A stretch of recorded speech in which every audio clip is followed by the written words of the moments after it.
So we were talking about nutrition in our group, and being middle school, we know that students at that grade level really are about themselves. So we thought about thinking about what they eat for breakfast. And many of us working in the larger school systems, our food comes like this, prepackaged with all kinds of components and all kinds of ways that the food is presented to the students. And so what we thought was we would give them a large question, what's in your breakfast?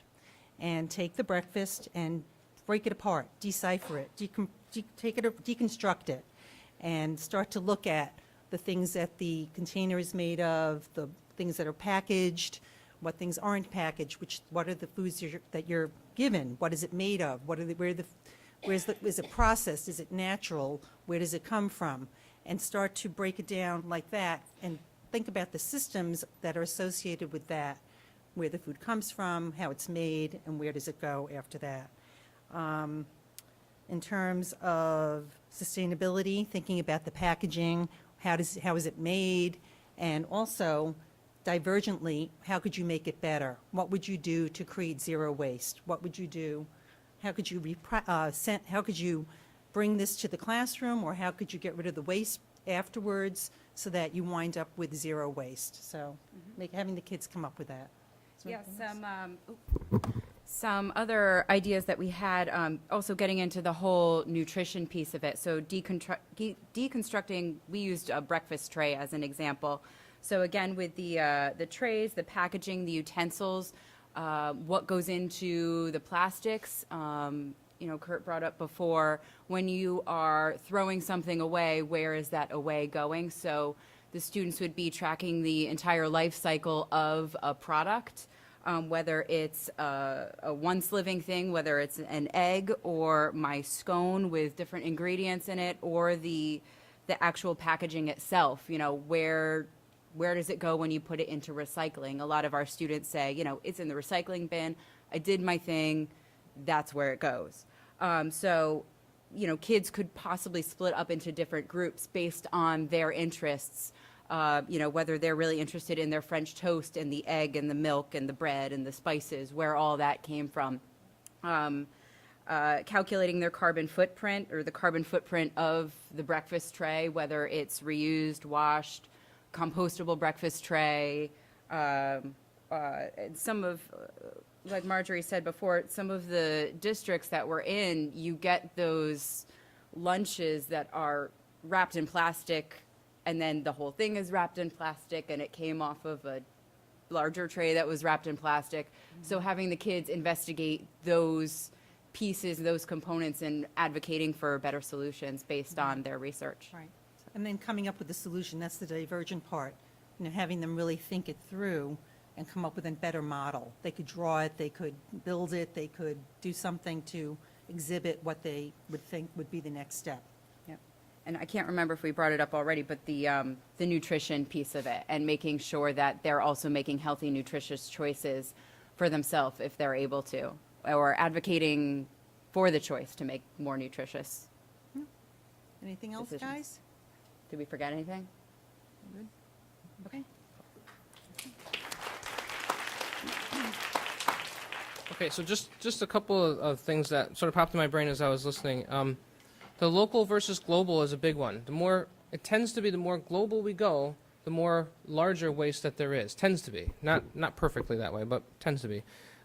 So having students think more about local economies, local practices.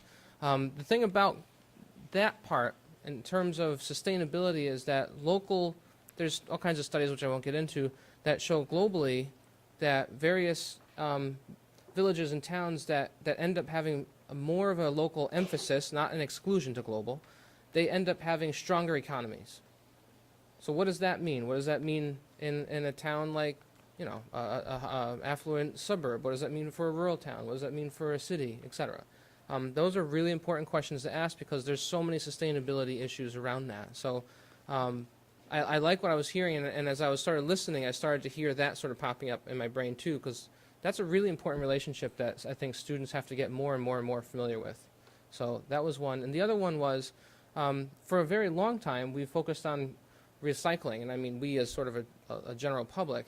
And the question that I've asked my students is, reduce, reuse, recycle, which one doesn't really require a life change and which two really require a lifestyle change? Reducing and reusing means lifestyle changes. Recycling means you still consume, but one goes in one bin and one goes in the other, right? So the rate of consumption and all that kind of stuff doesn't really change so much as it does when you start to look at reduce and reusing. And what does that mean? So those are skills. Those are not things that we're just simply born with. We have to learn those things too. So to really dive into those as much as we've dove in to as much as we dove into recycling. I guess we should wrap up soon, huh? So I hope you guys all enjoyed this. I know I got my mind is spinning in a bunch of different intertwining circles. I'll throw out a couple of tidbits on the art topic. Very important. In fact, I wrote a paper with one of your colleagues again, Barbara Clark, and I wrote a paper that you might be interested in if either one, you're an art teacher, or two, you're wanting to connect with the art component in your school of how that is a good thing. It's called we called it the Sustainability Transdisciplinary Education Model. STEM, ironically. If you share that with me, I will post that. Yeah, and Laura will post it, so you might want to check that out. So if you have further questions or want to track down Kurt or I, once again, I know you'll be able to get it online, and also there's flyers floating around, and by all means, please don't hesitate to call or email me for anything related to the topic. I'll be glad to engage in conversation, as I'm sure Kurt would too. So thanks a lot. Hope you enjoyed it, and I know I did.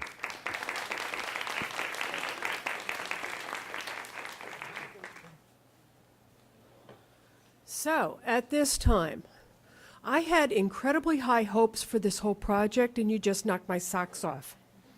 Okay, I really think we're going to get some fabulous work coming out of this. If you weren't inspired by that conversation, then you were asleep.